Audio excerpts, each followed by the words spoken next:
E aí, pessoal, tudo bem? A gente vai começar mais um CityCast. Eu acho que eu já cliquei, né? Do Paulo também ou não? Não, nesse aqui, ó. Não, deitado aí. Tá? Beleza. A gente vai começar então mais um CityCast. Paulo, a ideia do podcast aqui é a seguinte: eu tenho um escritório de advocacia aqui em cima, né? Aí comecei a pedir pra minha esposa, eu queria ir num bar, né? Da lá, não pode ir no bar. Aí, pô, tá bom. Aí como eu sou advogado, negócio da jeitinho pra tudo, falei, vou fazer um bar no escritório. Aí fiz o bar no escritório, mas mesmo assim ela não deixa eu ficar aqui. Então eu falei assim, não, vou começar a fazer um podcast. Daí o podcast pode, tá? E o CityCast é o único podcast do Brasil que ele é gravado num bar. E só sabe se a gente já bebeu ou se a gente vai beber quem estiver aqui presencialmente, né? Então essa que é a ideia. E se essa água tá ou não batizada, né? É só uma conversa de bastidor. Já chega bebendo. Já chega bebendo, não dá, né? Nem oi e tal. Isso aí, essa que é a ideia. Então a gente... eu falo também, Paulo, que quando a gente começou... vinham primos, amigos, parentes próximos. E aí agora, porque a ideia do podcast é o quê? São os atores da cidade, é trazer pessoas que contribuem de alguma forma para o mercado imobiliário, que é o nosso nicho, né? Mas não só isso, né, Alexandre? Também o mercado em geral, a economia da cidade. E a gente já conversou, né, algumas vezes para você conseguir vir aqui, mas tua agenda de palestrante hoje é lotada, né? Já tá viajando o Brasil inteiro. A senhora liga para tô em São Paulo, tô em Belo Horizonte. Aí é bem difícil. Então, mas a nossa ideia é o quê? É bater um papo com os nossos amigos corretores, para eles entenderem. Hoje a ideia é falar o quê? É falar da ferramenta de inteligência artificial, né? Tem o LLM lá do ChatGPT, que é o mais famoso, mas existem diversos, né? Eu fiz um mês inteiro sobre locações, e num dos cursos de locações, ao Verão foi um dos nossos patrocinadores, eu falei sobre as ferramentas tecnológicas, né? E aí a gente vai tratar do Avalion, mas falei de uma que é muito engraçada, que é o Dola, que é uma agenda no WhatsApp. Você manda um áudio para o negócio, ele coloca uma agenda com endereço, com horário, com tudo. Então tem vários facilitadores. E eu queria que você se apresentasse então pro nosso público. Cara, aqui? Isso. Obrigado pelo convite, né? É sempre bom a gente estar participando e compartilhando informações, né? E e não é só isso, né? A gente está atingindo pessoas, né? Eu entendo que hoje está muito mais fácil do que estava 30 anos atrás. Hoje o compartilhamento da informação é outro, as pessoas são outras e o mundo está mudando, né? Não só o corretor de imóveis, mas também o nosso consumidor está mudando. Então é importante a gente não só fazer eventos, mas participar desses eventos e poder compartilhar conhecimento, né, ou experiências que você tem ao longo da tua carreira, né? Eu sou corretor de imóveis já há quase 30 anos. Meu foco sempre foi a captação. Depois que eu descobri que eu não era um bom vendedor, fui captar imóvel, e é uma coisa que eu gosto, e através da captação fui me desenvolvendo dentro da avaliação imobiliária e consegui identificar que a avaliação é a base de tudo, né? Se você quer vender uma bicicleta, você vai em um lugar e vai perguntar, quanto vale a minha bicicleta? Alguém sempre sabe o valor de alguma coisa. E a avaliação, ela, além dela auxiliar você na captação, ela faz com que você também conheça mais o teu mercado. Então, fui me desenvolvendo nisso, trabalho em algumas ações, tipo dentro do Cresce, na Cefisp, né? Sou secretário da Confraria Imobiliária, então estou sempre tentando me desenvolver e trabalhando em prol, né, da categoria também, né? A gente percebe que você falou de informação. Hoje a gente tem muito mais informação do que anos atrás. Só que também hoje o pessoal está mais preguiçoso, né? Então eles querem o substrato do resumo, do resumo, do resumo. E eu gosto de falar assim, que cada macaco no seu galho, né? O corretor de imóveis, se a profissão fosse limitada e ir lá e mostrar o imóvel, valia R$100 a visita. Você fazia 10 visitas no dia ali, você ganhava 20 mil por mês. Mas não, é muito maior que isso, né? É muito maior que isso.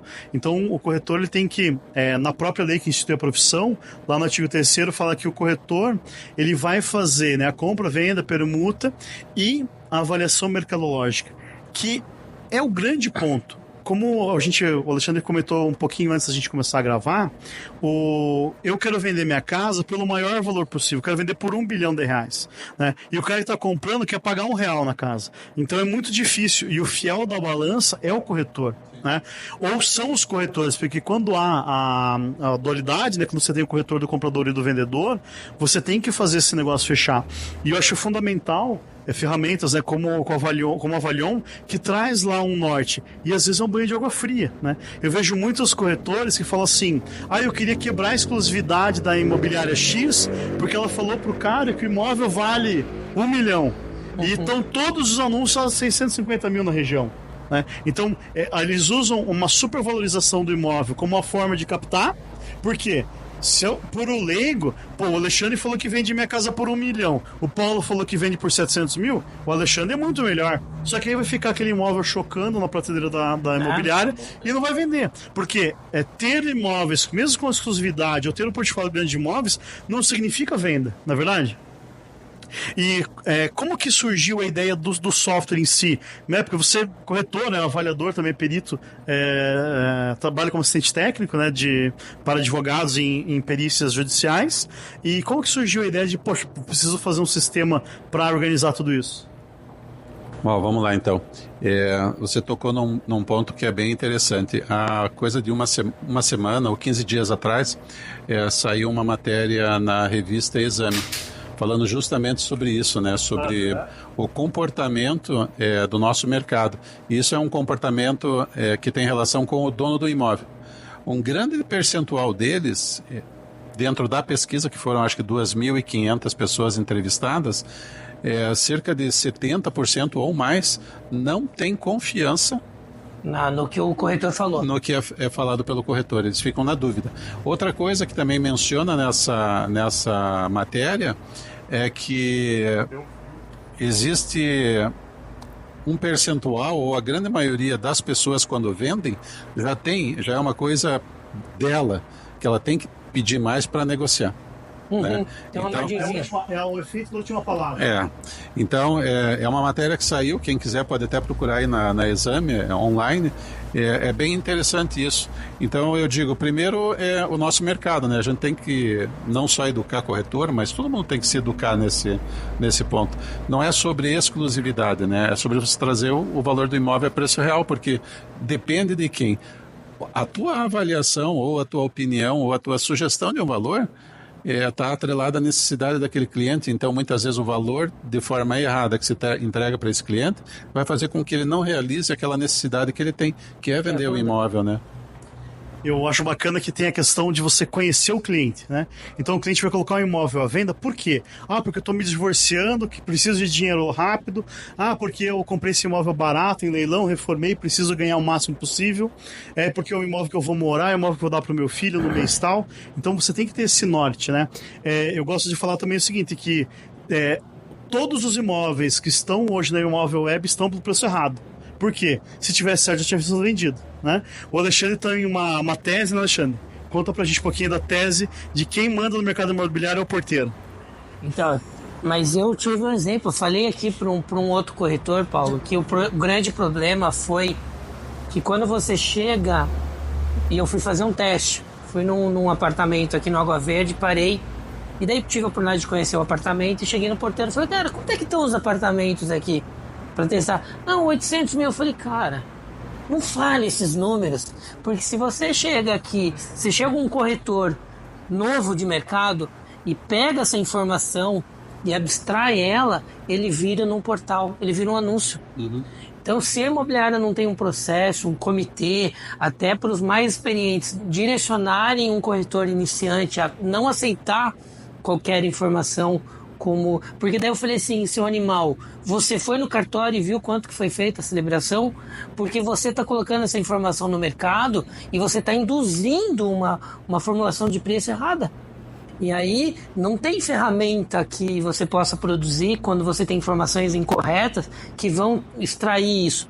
O corretor de imóveis, ele tem a obrigação de fazer a sua pesquisa de mercado, né? Eu acho que a Avalion, eu uso a Avalion, tá? Parabéns pela ferramenta, ela me ajuda a angariar, tá? Eu acho que ela me ajuda a dar aquilo que Eu mostro para o cliente. Eu falei hoje para um cliente do Vila Isabel.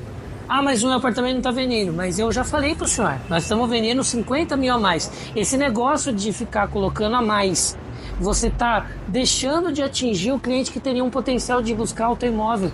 Eu acho que é uma coisa que é fundamental, que o Douglas falou aqui, é conversar com o cliente, né? Então, não adianta você querer angariar um imóvel se você não sabe avaliar, se você não conhece a região, se você não faz uma pesquisa. Porque sempre pense assim, aquele imóvel é o único bem que eu tenho. O corretor de imóveis ele tem que entregar algum valor para que eu entenda que ele é um cara que vai vender esse imóvel. Uhum. A gente sempre tem que se colocar no lugar do outro. Então eu sempre penso assim, tá, eu vou vender meu imóvel e quero chamar um corretor. O que esse corretor tem que me entregar para que eu diga, puxa, esse cara vai fazer a diferença? Então isso é uma primeira análise que a gente tem que fazer. A segunda independe da plataforma. Que tem várias plataformas que fazem avaliação e se você não quiser, você também pode entrar num portal e levantar dados.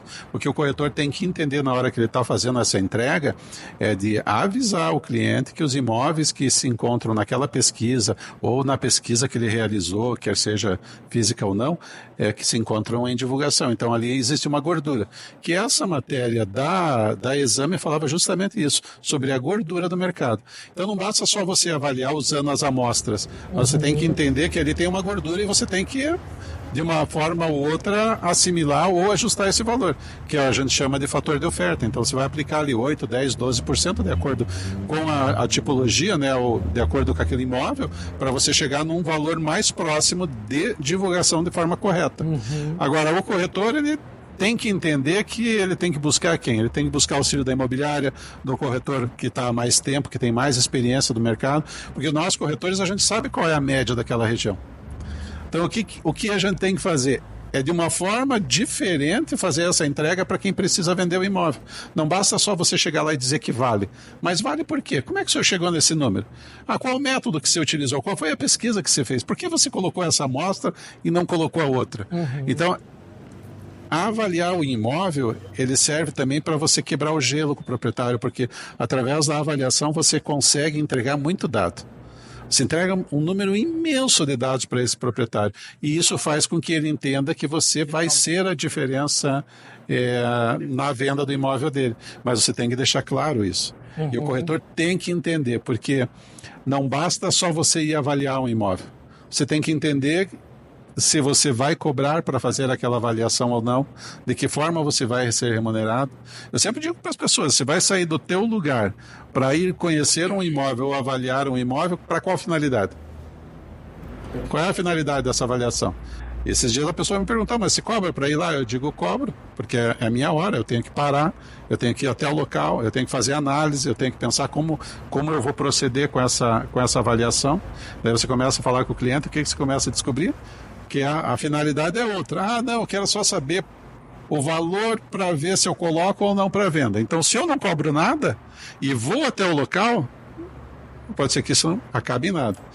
Mas eu tenho outro imóvel, mas esse imóvel a gente só quer saber se o valor de locação está certo ou não, porque ele já está alugado há um bom tempo. Uhum. Então, eu já não ia alugar nem vender esse imóvel. Então, olha que quando você começa a conversar com o cliente, perdido, né? Você vai ter muito tempo perdido e no final, quem vai te remunerar por todo esse período? Quando alguém pede para você para fazer uma avaliação e você passa um valor, muitas vezes o que ela fala?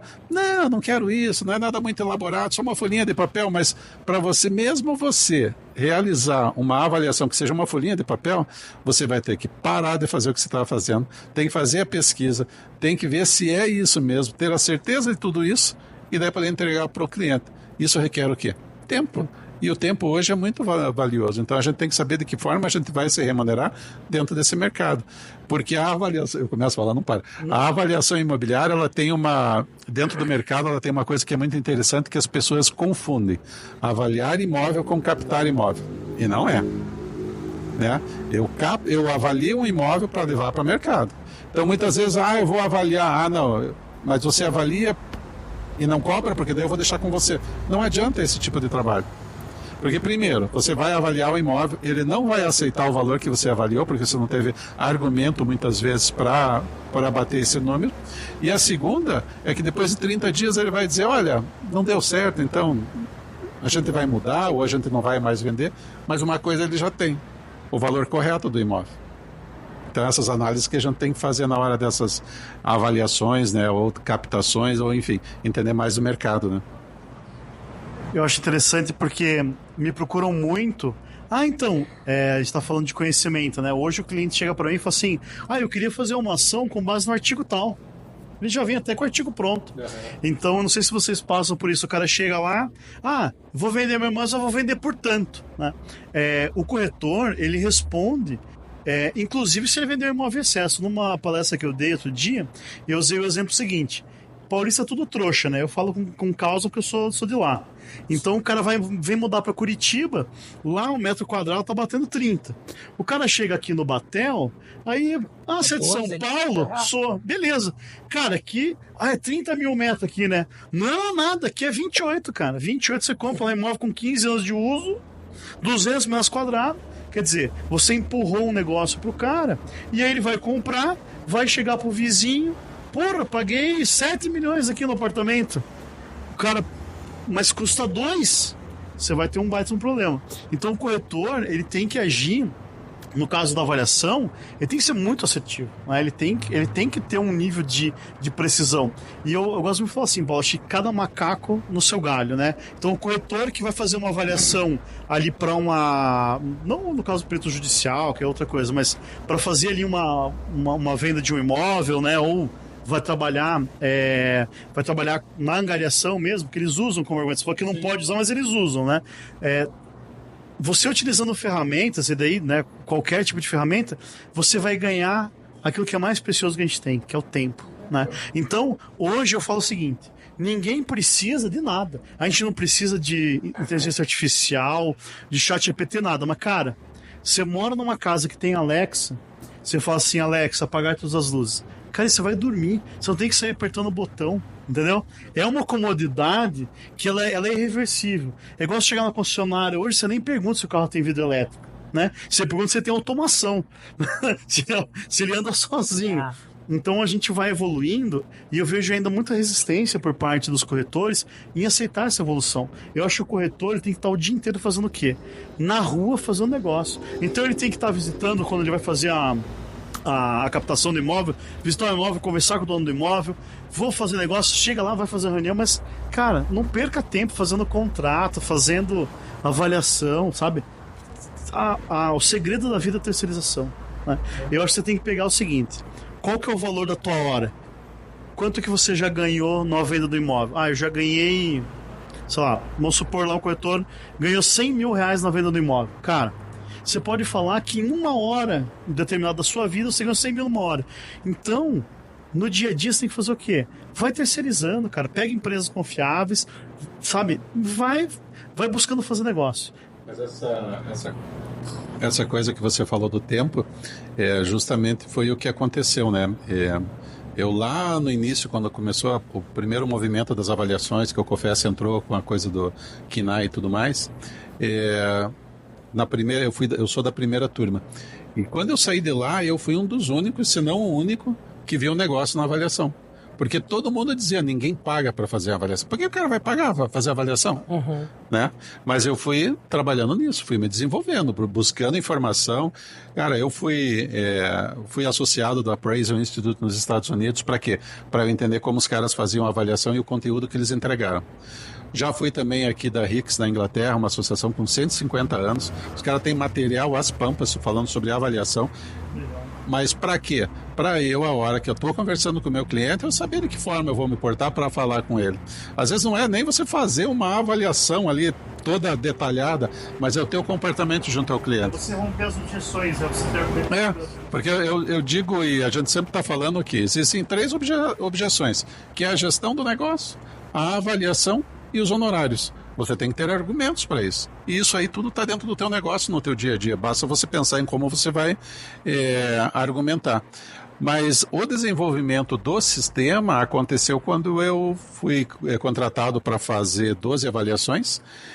E eram avaliações grandes, e eu me vi quase louco, porque eu tinha que colocar Word, Excel e fotografia tudo junto, e aquilo não funcionava, não dava. E eu tinha prazo de entrega, daí depois de entrega eu chamei um amigo meu que era desenvolvedor, o André, lá da LEDs, e a gente desenvolveu o sistema. Então, durante um período eu fui trabalhando com o sistema. É uma diferença absurda. O tempo é fundamental, porque aquilo que eu levava às vezes 1 dia e meio para fazer, eu comecei a fazer com meio-dia. Então, a gente tem que entender isso. É o tempo, né? O que a tecnologia vai favorecer você na hora que você está ali sentado. Quanto tempo você vai levar para fazer isso? Qual é a entrega? Porque não é só a tecnologia no tempo que você vai economizar, mas é no conteúdo que você vai receber e a forma como você vai repassar isso para o teu cliente. Sim, apresentar para o cliente. Porque você está se vendendo. Não é, a avaliação é... Não é, você está vendendo a tua prestação de serviço e o teu conhecimento. Porque esse cara que precisa, ele precisa de alguém que resolva. Né? Não é só você entender que você é um corretor no negócio. Um advogado, quando ele é procurado, é porque o cliente tem um problema. O médico é a mesma coisa, o dentista é a mesma coisa. E nós, corretores de imóveis, quando somos procurados, é porque esse cara precisa resolver. E ele precisa resolver o problema, muitas vezes, com aquele único bem que ele levou uma vida inteira, cheia de suor, lágrimas, sofrimento e alegrias, e ele vai ter que vender. Então, imagine a importância nossa nesse mercado para não só conscientizar, mas demonstrar para ele que ele pode ter confiança naquilo que você está falando. Porque é o que você está entregando para ele que vai fazer com que ele tome uma atitude. Vou ou não fazer com esse corretor? Ele está me entregando a informação de forma correta? Eu estou entendendo todo o processo? Porque, como eu falei no início, a avaliação de imóvel é uma coisa que está desde o início, mas é muito pouco conhecida e desenvolvida e explorada. Então, quando você vai falar com o teu cliente, não é só você entregar o valor do imóvel. Porra, qual é o método que você utilizou? Por que você utilizou aquele método? Por que você colocou aquela... Tudo isso é entrega, é valor, né? Eu ia te cortar por causa de uma situação que aconteceu comigo. O cara chega para mim e fala assim, preciso contestar uma ação trabalhista, por exemplo. Eu falo, me passa no processo. Antigamente ele fazia o quê? Ele passava no processo e eu falava, tenho 20 anos de processo trabalhista, né? Mais de 3 mil audiências. Fala, cara, que é o seguinte, ele tá pedindo 90 mil, ele vai ganhar 12, vamos fazer um acordo em 4, beleza? Por áudio, né? O cara, beleza, quanto você vai cobrar? Fala, vou cobrar 7 mil pra fazer o processo. Eu vou, porra, mas você vai fazer o acordo em 4 e você vai me cobrar 7? Não fecha a conta, né? Aí, por causa da inteligência artificial, Paulo, eu não tenho tempo pra fazer nada. Eu, 5 horas da manhã, tô na academia, 11 horas, 10 horas, a hora que eu vou dormir. Eu atendo hoje os corretores, o corretor ficou o dia inteiro na rua, né? Então, o que ele quer falar comigo é depois das 5 horas da tarde. Então, eu me disponibilizei o meu horário hoje pra estar ali à disposição dele depois das 5 horas. E daí, o que aconteceu? Eu comecei, e a minha primeira experiência foi na venda da minha casa. Eu falei pra uma corretora, falei, vai lá e avaliar a minha casa. Ela foi, tirou foto, já foi com o fotógrafo, sabe, tal. Daí ela me mandou um texto assim, vale 510. Ela não colocou nem, 510 mil reais, ela colocou 510 numeral. Aí na hora, eu pensei, mas o que é 510? Eu tenho que pagar alguma coisa, sabe? Aí eu vi assim, faltou um capricho. E aí eu falei, cara, eu olhei o meu WhatsApp com os meus clientes e falei, porra, mas eu sou um porco, né, cara? Eu faço exatamente igual. E aí que eu comecei a fazer. Hoje você pede uma coisa pra mim, às vezes não tenho tempo de fazer, mas eu uso lá a inteligência artificial e eu gero pro cara um parecer que ali ele vai ter, qual que é o artigo de lei que está sendo utilizado, o que a jurisprudência fala sobre aquele tema, e aí o cara, aí faz sentido para ele pagar 7 mil reais por um processo, por um advogado que nem apresentou defesa ainda, né? A gente já, de cara, a gente já passa por ele a diretriz e fala assim, se você quiser, inclusive, oferece pro cara os 7 mil, que vai ser mais barato. Mas os advogados trabalhistas são cartinhosos. Se você ligar direto para ele, não aceita, ele só aceita via advogado. E eu acho, assim, fundamental o tipo de ferramenta como a de vocês, que ela faz o quê? Ela encurta o caminho, né? Então, uma coisa é uma pessoa, quanto você acha que vale minha casa? Você fala, vale 150? Outra coisa é você mandar, porque eu acho que as imobiliárias hoje, elas têm condições de pagar a ferramenta sem ter que... vou ter que cobrar mais do cliente, né? O preço dela é muito acessível, né? Então, ele consegue fazer o quê? A pessoa, quanto você acha que vale? Você já manda pro cara um laudo, velho. Ele vai falar, porra, se esse cara fez esse laudo, eu fazendo uma pergunta no Instagram, o que ele vai fazer por mim, né? Não, mas é bem isso, né? Eu acho que você tem que impactar o cliente na tua primeira visita. Então, o cliente ligou, você já tirou todas as informações. Cara, faz uma análise de mercado daquela região, daquele imóvel, entra em contato com os teus colegas daquela região para saber o que venderam, porque às vezes é uma região que você não atua. Mas pergunta para eles, por isso a importância da conexão entre corretores e imobiliários, e para você entender qual é o caminho que está indo, porque são opções que você vai dar para esse cliente. E é bem como você falou. Imagine, você falou com uma pessoa, daí ela está à tarde lá conhecendo o imóvel e ela está fazendo toda essa entrega. Olha o valor que você está entregando para essa pessoa, né? Isso aí é empatia, é cuidado com o outro, é carinho, é você entender que aquela pessoa tem uma necessidade. Tem aquele livro que eu gosto muito do Pai Rico, Pai Pobre, né? Que ele fala assim, trabalhe pelo conhecimento. Então, por mais que você vai fazer um laudo lá para a pessoa de graça, vai fazer um estudo de uma região sem cobrar, você vai ter o trabalho de ler aquilo e entender aquela região. Aí dali uma semana, chega um outro cara e fala assim, eu quero vender imóvel na região X. Você de cabeça já sabe, ali você tem 3 imóveis, esse é o preço. Às vezes o cara sabe, ele viu aquele anúncio e fala assim, cara, esse cara é do mercado, esse cara entende o que ele está falando, né? Porque as pessoas, elas geram conexão quando você fala a mesma língua, quando você tem lá uma sinergia, né? Você tem que entregar. Então eu gosto de usar o exemplo da Harley Davidson, né? Eu não ando mais de moto, mas eu sempre gostei de moto. E aí você chega um cliente, às vezes o cliente está meio ranzinza, meio impaciente e tal. Ninguém chega pra mim, Paulo, e fala assim, Douglas, meu dia foi fantástico e tal, eu queria ir no teu escritório. Não, o cara só me liga, tô ferrado, preciso ir, né? E aí o cara chega às vezes assim, mas tá... Aí você começa a conversar, o cara... Você chega com o problema, porra, eu gosto de moto, eu gosto daquela... Você cria algum tipo de conexão. E a melhor conexão que existe no meu modo de ver é aquela conexão que está ligada à tua profissão. Então, se você é um profissional corretor de imóveis, você tem que ter uma pinceladinha de cada coisa. Eu odeio locação. Jamais vou fazer locação. Aí agora tem o AI ali que tá à venda, né? Aí imagine, você só não faz locação, só faz venda. Aí chega o investidor e fala assim, olha, eu quero comprar 100 unidades, eu queria que você locasse. Você não vai fazer locação? Não. Cara, né? Não, ou ele pergunta qual é o preço de locação e você não vai vender porque não sabe. Porque você não sabe. Entendeu?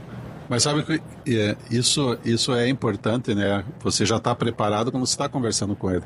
Geralmente eu estou conversando com alguém que a gente já tem já sabe qual é a necessidade daquela pessoa. Cara, eu já fiz a minha pesquisa, já sei quantos tem, qual a média do metro quadrado, quais são as tipologias, qual o número de imóveis em divulgação, e você vai entregando pro cara.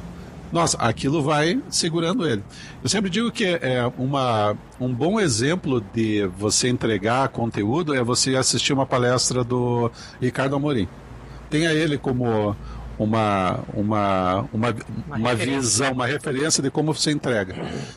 Você pode ver, ele começa a falar, dado a informação. Cara, você não larga, você fica olhando aquilo e fica assimilando.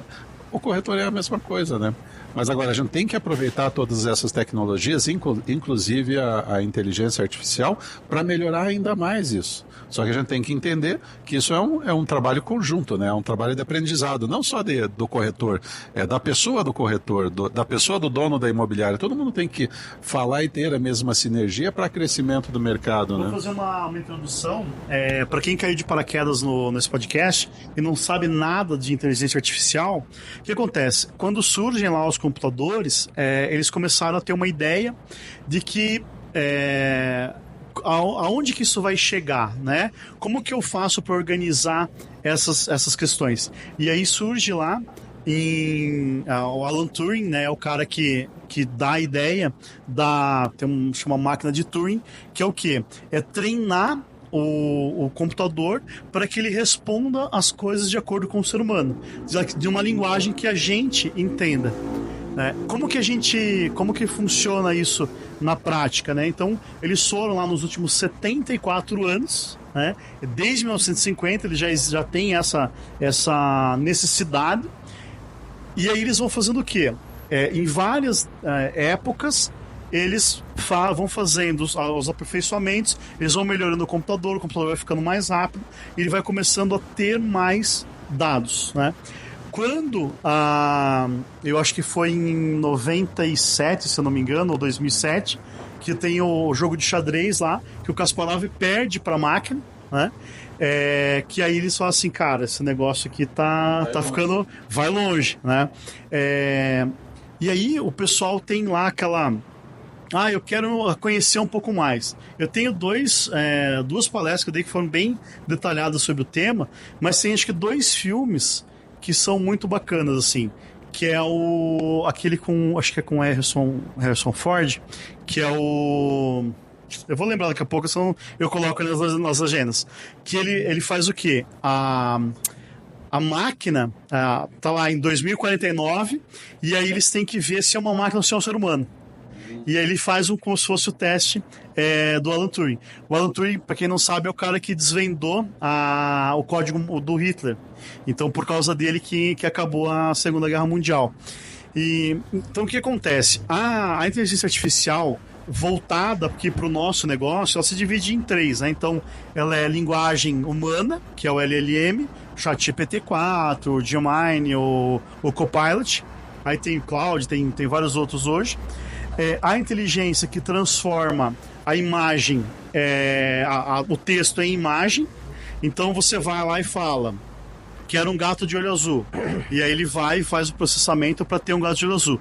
Isso foram bilhões e bilhões de perguntas e respostas até que chegasse no acerto. Então hoje a inteligência artificial consegue desenhar um gato, né?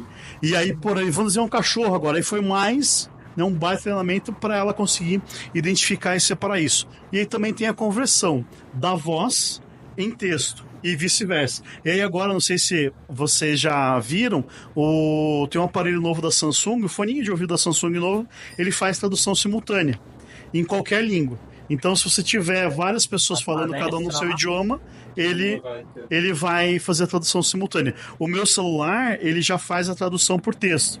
Então eu coloco lá o modo intérprete e aí eu já vejo lá como que, né, o texto lá que a pessoa está falando numa outra língua. E até é interessante porque eu não falo nada em inglês, né? E o meu chatbot, ele é uma IA ligada ao ChatGPT-4 e ela fala todos os idiomas.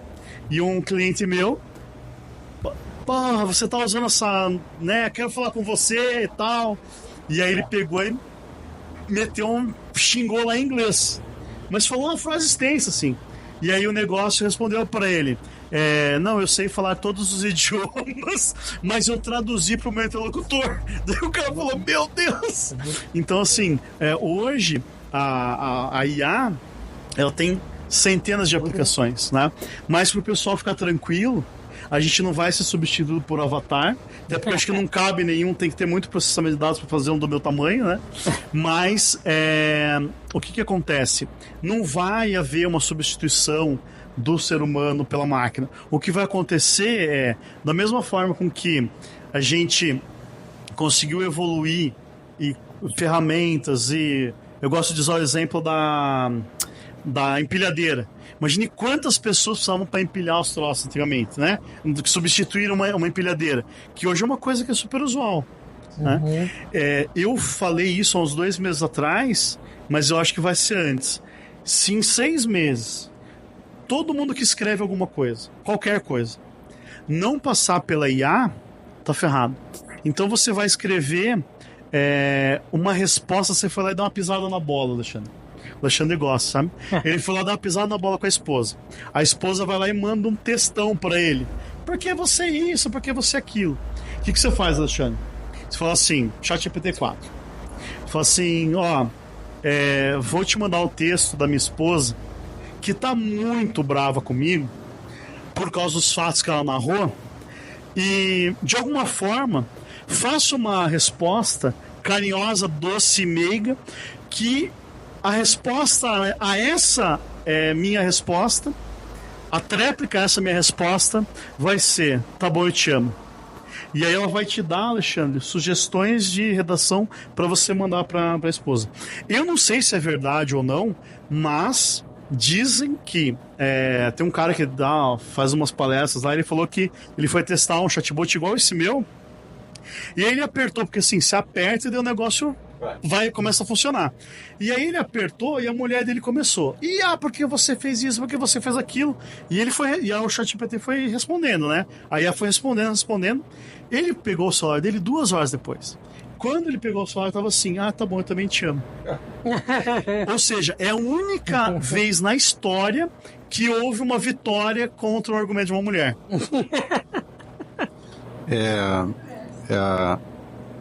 O desenvolvimento aí da inteligência artificial, ela está cada vez mais rápida, né? Na verdade, o que ele conseguiu fazer durante a Segunda Guerra Mundial foi quebrar os códigos de mensagem. Isso. Então, quando os alemães mandavam as mensagens, eles conseguiam... e eles conseguiam traduzir tudo aquilo e já se adiantar a todos os movimentos realizados, né, ou queriam ser realizados. Dentro desse mundo das inteligências, e existem várias delas, né, o ChatGPT é o mais usado, e o importante dele é você usar o 4.0, porque, como você bem disse, é baseado nas informações e na lapidação que você vai fazendo através das suas perguntas e das suas solicitações. Ele consegue desenvolver muito bem essas imagens, mas não só imagens. Por exemplo, eu vou fazer a avaliação e daí eu digo, eu quero definir melhor essas minhas avaliações através de gráficos em barra. E eu coloco essas informações lá dentro. E ele me entrega tudo aquilo da forma que eu pedi. Claro que, num primeiro momento, você manda a informação e depois você tem que ir lapidando ela de acordo com a tua necessidade. E de acordo também com a leitura que você tem. Então, não basta você pegar um texto qualquer e jogar lá. Você tem que saber o que você está falando e passar para ela, para que quando ela te der o retorno, você só faça uma análise e veja se aquilo está certo ou não. Tá fazendo sentido, né? Tem que fazer sentido. Então eu pego muito do que eu tô durante um dia, por exemplo, eu tô andando e tô pensando em alguma coisa. Eu já começo a falar com o ChatGPT. E ele já vai me criar uma matéria, um material. E isso faz com que adiante muito o teu processo, quer seja o processo de criação para fazer uma entrega futura, mas é muito importante. Dentro dessas eu uso muito o Perplexity, que também é uma inteligência que ela não só faz o que você pede, mas ela responde as tuas dúvidas. Essa é uma inteligência que ela está bem adiantada, é muito boa, e qualquer dessas inteligências você paga apenas R$100 por mês. É muito barato pela quantidade de informação que ela te entrega. Então, o importante no final é as pessoas entenderem que está aí para todo mundo, né? E você pode melhorar cada vez mais fazendo uso delas, né? Tem uma questão que é fundamental, que é o seguinte: o ChatGPT, ele não sabe quem é você. Então ele vai te dar sempre uma resposta. Se você for uma criança de 5 anos e perguntar para ele assim: sou uma criança de 5 anos e queria saber como que funciona uma lâmpada, ele vai falar: aperte o interruptor perto da próxima, que ele vai acender e vai apagar. Se você falar: olha, eu sou um PhD em astrofísica nuclear e blá blá blá, e eu preciso saber o funcionamento da lâmpada, ele vai te dar todo o arcabouço técnico daquela atividade. Então, como advogado, me assombra muito, porque é o seguinte: se você fizer o teste hoje, né, eu pego lá o teu ChatGPT e falo assim: ao corretor de imóveis, aplica-se ao Código de Defesa do Consumidor? A resposta vai ser sim. Aí você pergunta para ele assim: a resposta é sim, porque o corretor de imóveis faz uma prestação de serviço? Ele vai falar sim. Aí você vai falar assim: me traga o que diz o artigo 3º do Código de Defesa do Consumidor. Aí eu vou falar: fornecedor é todo aquele que faz lá, e o prestador de serviço. Aí você escreve bem alto assim: sua merda de sistema. Você tem que xingar, tá? Porque quando você xinga, e é engraçado isso, quando você xinga, ele liga um alerta. Ou quando você deixa encaixar alto, eu gosto de xingar. Seu merda, leia o artigo 722 do Código Civil e veja que fala que o corretor de imóveis não faz prestação de serviço. Ele não está ligado a outro por mandato e prestação de serviço. Então, reformule sua resposta. Aí ele vai falar: com razão, corretor de imóveis, O que está acontecendo hoje, Paulo? Tem muito juiz foi permitida a utilização, tá? E tem muito juiz que está fazendo o quê? Ele está fazendo um resumo do processo, que isso a gente faz, resumo do processo. Então ele tem ali rapidamente tudo que é importante no processo, tá? Isso daí, show de bola, eu estou usando direto também. Então eu pego lá até falei numa live que fiz agora à tarde, ao vivo lá no meu Instagram, eu pego lá hoje um processo de 1000 páginas. Digitaliza? Já vem, né, digitalizado, né? Eu pego lá em, sei lá, 15 minutos eu tenho um parecer pronto com todas as penhoras que teve no processo, valor atualizado da dívida, quais os imóveis foram penhorados, o que diz a sentença em resumo, tudo, tá? Mas por quê? Porque eu sei, eu vejo lá a sentença, a sentença, e aí ele me concatena isso de forma rápida. Então o que faz a inteligência artificial, na verdade, falando de papel, né? Ela entra no arquivo e ela é como se fosse uma bomba. Então é uma bomba que captura palavras. Então o comando que você der na entrada, ela vai te devolver na saída. Por isso que se a tua pergunta for burra, a resposta vai ser burra. Quanto mais complexa for a tua pergunta, mais assertiva vai ser a resposta. E já está gerando um problema que é o seguinte. Um corretor falou para mim: doutor, quanto você cobra para fazer o contrato? Eu falei: eu cobro tanto. Dele: e só para corrigir um? Daí ele falou: eu cobro X, é metade. Aí beleza.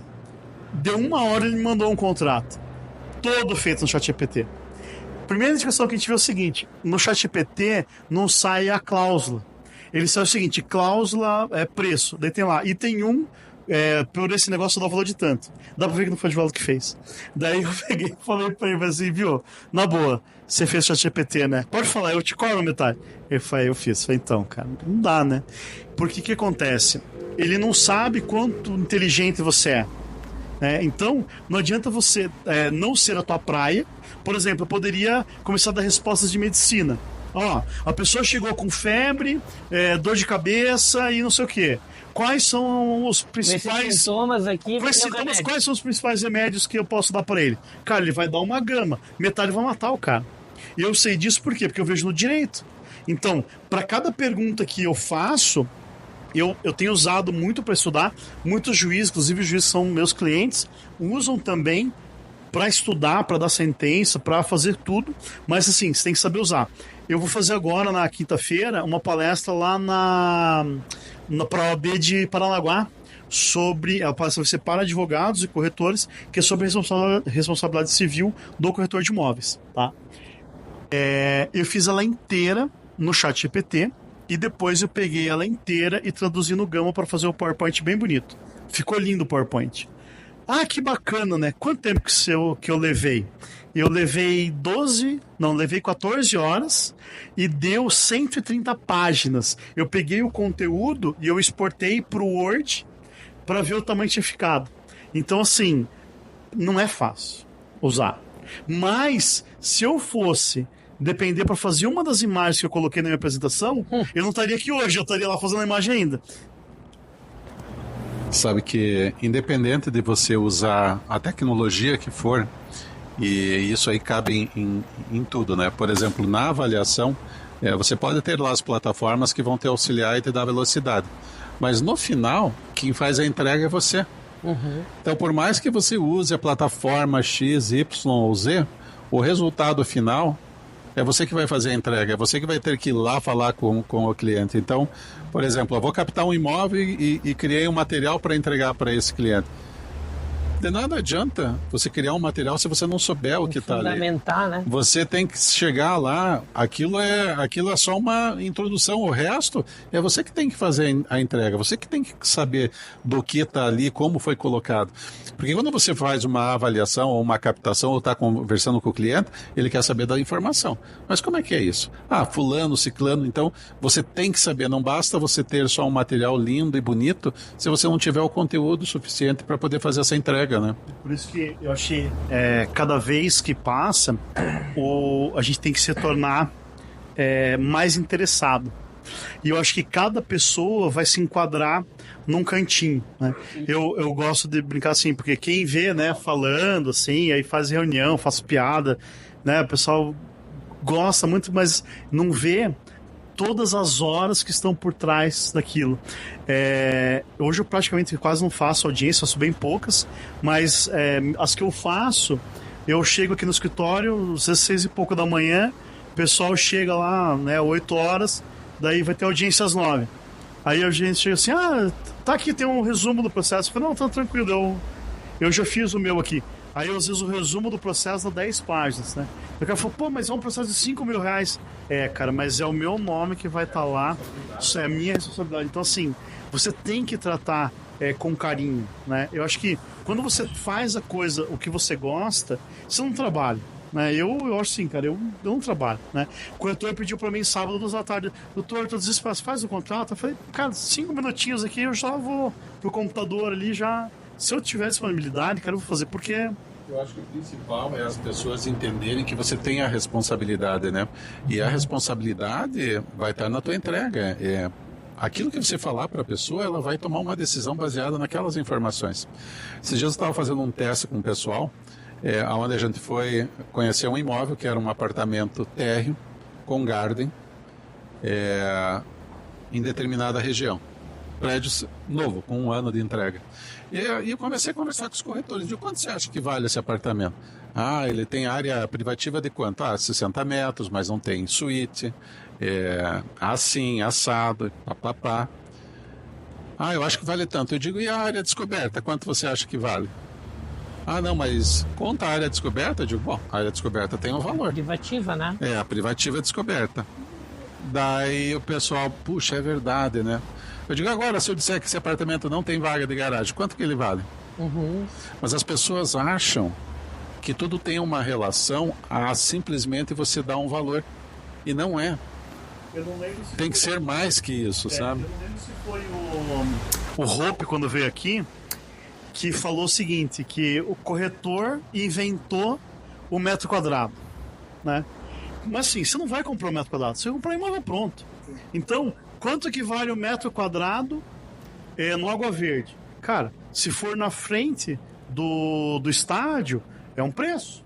Se for na frente do estádio para um torcedor fanático do Atlético, vai ser um preço. Se for para uma idosa que odeia futebol, vai ser outro preço, né? Então, que é o que a gente está falando no começo, que para mim é a lição para tudo. Conheça o teu cliente, né? Cara, você não vai nem mostrar o imóvel para uma idosa aqui na frente, né? A menos que seja uma torcedora, né? E pelo amor de Deus. Você tem que entender. Sentido, né? Para a gente ir para o encerramento aqui, com relação à inteligência artificial, eu gostaria de contar a minha experiência com a IA. Eu sou membro da Comissão de Direito Imobiliário da Construção Civil, e aí o Dr. Alceu, que é o vice-presidente, colocou lá no grupo um negócio de inteligência artificial. E eu sou bem bocudo, né? Eu percebi, isso daí é besteira, coisa de retardado e tal. Aí ele pegou e me mandou um WhatsApp, assim, no particular. Falou assim, você pode falar? Aí fiquei 1h30 com ele no telefone. Não, você vai, sabe, pegou na mão, falou, você vai, você clica aqui, você faz ali, serve pra isso, não serve pra aquilo e tal. Falei, cara, você mudou minha vida. Eu hoje tenho ensinado corretores, engenheiros, advogados a utilizar a ferramenta. Veio um engenheiro aqui, que é meu amigo, e aí ele falou o seguinte, cara, eu perco 1 dia e meio fazendo proposta comercial. Eu falei, qual que é a proposta comercial? Ele me mandou a proposta. Eu falei, aí eu li a proposta dele. Tem lá um resumo da matrícula, um resumo da guia amarela, E aí, na guia amarela, às vezes ela tá errada, né? Porque ela é mais antiga, não foi atualizada. E aí eu peguei o plano diretor da cidade, os 3 negócios e pum, cliquei assim. Falei, daí, o que você achou? Ele, não, ficou errado aqui. Eu falei, calma, aqui ficou errado. Aí agora? Não, agora isso aqui tá errado.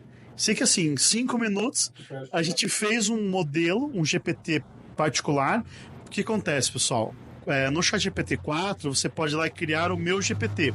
Então você pode colocar, inclusive, com a forma com que você fala. Então você pega lá textos que você escreveu e fala assim, sempre responda nesse tom, dessa forma e tal. E aí é bacana, porque ele falou assim, cara, quanto que você vai me cobrar? Porque assim, você me Ele falou, eu faço 5 propostas por dia, assim, eu te devo 15 dias do meu mês, né? Eu falei assim, então, cara, e é uma coisa que é super simples de fazer, tem vários vídeos ensinando a fazer isso na internet, e eu não tem como cobrar, né? Eu fiz plot e não cobrei nada dele. E, então, assim, se você não usa ainda, tá? O ChatGPT, está errado. Não, a menos que, sei lá, você trabalhe numa panificadora fazendo só lá um trabalho manual, né? Se trabalhar em alguma coisa no trabalho manual, talvez não faça sentido para você. Mas se você trabalha com internet, com um corretor, fazendo anúncio, você pega lá um anúncio hoje de corretor cheio de erro de português, né? Cara, não tem mais, não faz sentido mais você escrever errado, né? Não tem porquê, né? Além de não ter o porquê, eu acho que só vai melhorar. Só vai melhorar. Cada vez que a gente está usando, quanto mais você vai usando, mais você vai aprendendo. E o nosso dia a dia é aprender, né? Você entender do cliente, entender do teu mercado, entender de você, aonde você quer chegar. Porque eu acho assim, a culpa não é do corretor.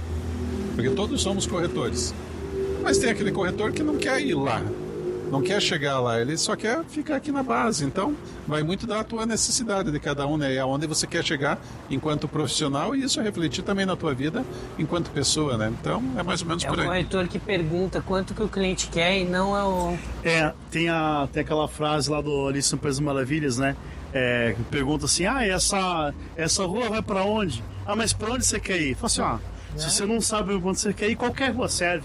Então, você traçar ali qual que é o teu objetivo. Eu vejo assim, eu sou advogado, então eu quero fazer o quê? Eu quero cada dia prestar um serviço melhor para os meus clientes.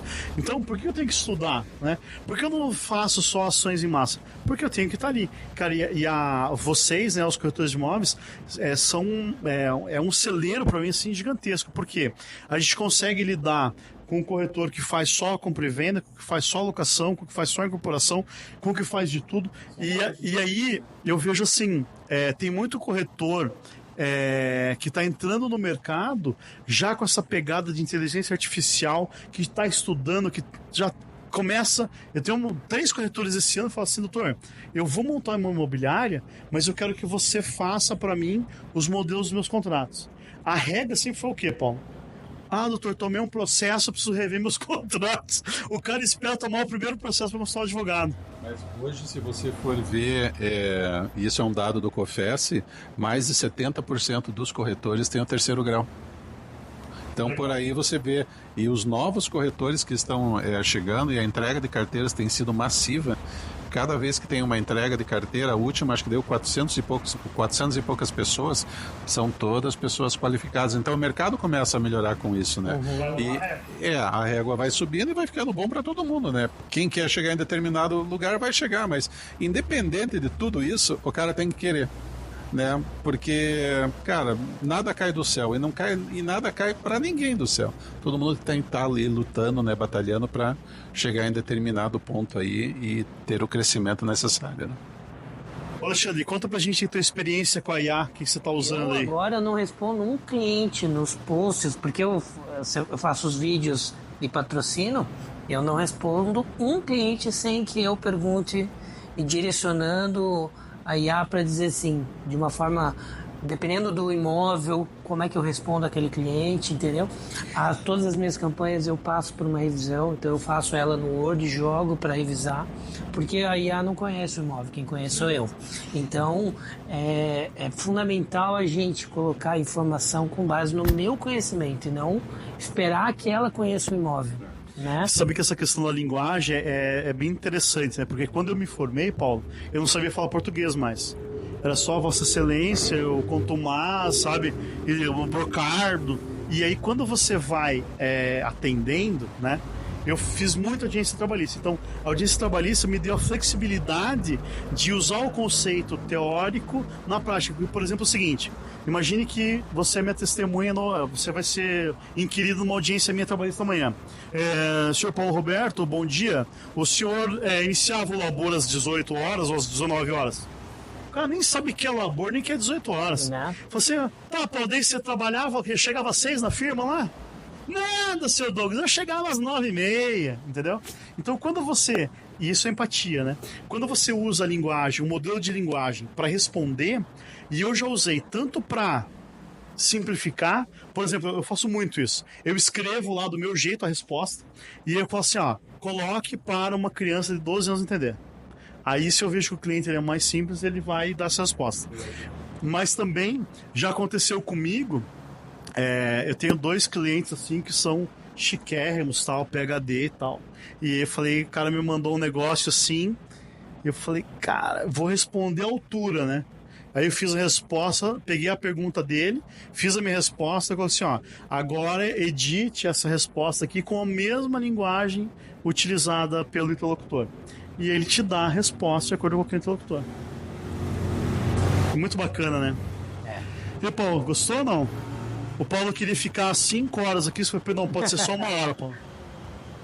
Não, eu gostei bastante, mas um ponto que eu acabei não mencionando, né, que não é só sobre avaliar e captar imóvel, né. Eu acho que é importante o corretor entender que todo cliente que chega para ele buscando determinado imóvel, quando ele não tem, ele tem que buscar parceria. Sim. Porque eu acho, e ao meu ver, é claro que a captação gera negócios, mas você perde muito mais cliente não direcionando ele para uma parceria. E eu acho que isso é uma bandeira muito importante dentro do nosso mercado. Paulo, eu acho que é dos 2 lados, viu? Sim. É o captador que esconde o imóvel do mercado. Entendeu? Que às vezes um imóvel não quer fazer parceria, então você percebe, entendeu? E é o cliente que não está buscando, querendo... Aí a gente tem um caso aqui, o Douglas sabe, o cara viu um marketing que eu desenvolvi, ele foi lá no porteiro, bateu no porteiro, falou com o porteiro passou o meu contato para ele, que sabia que você tinha exclusividade. Que eu tinha um contato exclusivo com o proprietário. Ele tentou contato com o proprietário passou meu contato, eu fiz contato com ele e mesmo assim ele tentou passar. Mas isso é uma captação que foi muito bem feita. E eu digo que muitas vezes você não precisa ter uma exclusividade documentada.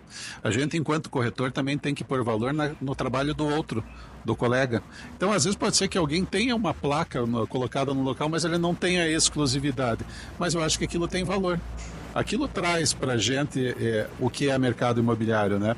Então eu digo que não é exclusividade. Você tem que ter a exclusividade do proprietário, não do imóvel. Que o imóvel ele tem que ser compartilhado para ter velocidade. Né? Isso que é importante. Mas eu gostei muito aqui da tua fala, do negócio, achei bem bacana. Foi uma coisa diferente, né? Obrigado. Eu vou fazer mais uma parte aqui, porque isso é bem importante, principalmente pro vendedor do imóvel, que imóvel exclusivo não significa que é só aquela imobiliária que vai vender, tá? Significa que aquele corretor vai buscar os parceiros certos para você. Inclusive, eu tive 2 episódios. Esse foi o do Alexandre. Eu tive um outro episódio que a gente quebrou uma exclusividade, tá? Por quê? Porque o imóvel era exclusivo. E aí a pessoa se negava a fazer a visita. O corretor se negou a fazer a visita. O corretor ligou para o outro e falou assim, você tem um imóvel que é exclusivo? Sim, Então tá, vamos marcar a visita? Não vai dar, porque não sei o que e tal. Na terceira enrolada, a gente juntou essa prova, notificou ele e tirou a exclusividade da venda.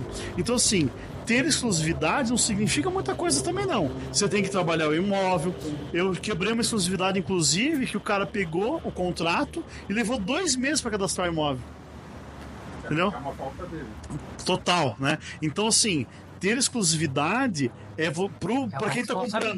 Também, né? Para quem vai vender o imóvel. Quando você dá exclusividade para o corretor, significa que aquele cara vai fazer de tudo para que você faça o melhor negócio, né? E quando você não dá exclusividade para ninguém, né? Também tem aquele negócio, né? Ninguém gosta de quem dá para todo mundo, não é verdade? Né? Então, qual que é o problema? Eu sou muito besteirinho, desculpa. Qual que é o problema? O problema é o seguinte: o boi que tem muitos donos morre de fome, né? Então, se você tem lá um imóvel com várias imobiliárias, nenhuma delas vai fazer um tráfego pago, vai fazer uma foto de qualidade, né? Então, o que vai acontecer? No final das contas, você vai estar lá na 10ª página, na 20ª página do imóvel web. Eu falei isso para um cliente, um proprietário hoje. Eu falei, então, posso fazer as fotos? Ah, mas pra mim é ruim ir lá no imóvel. Eu falei, mas eu já te mandei. Eu falei, cara, mas a foto do cara... Por que não vendeu o seu imóvel? Daí eu falei, por que não vendeu o seu imóvel? Sabe por quê? Porque as fotos que você está tirando não foram fotos de qualidade. Se você quer padronizar um negócio, então contrate uma empresa, faça fotos de alto padrão e aí distribua as mesmas fotos para você dar as mesmas condições para o imobiliário. Aí faz sentido. Agora não tire, se você não é um profissional de fotografia, não tire as suas fotos aí, distribui, porque daí o cara já baixa em uma qualidade inferior, já sobe umas imagens.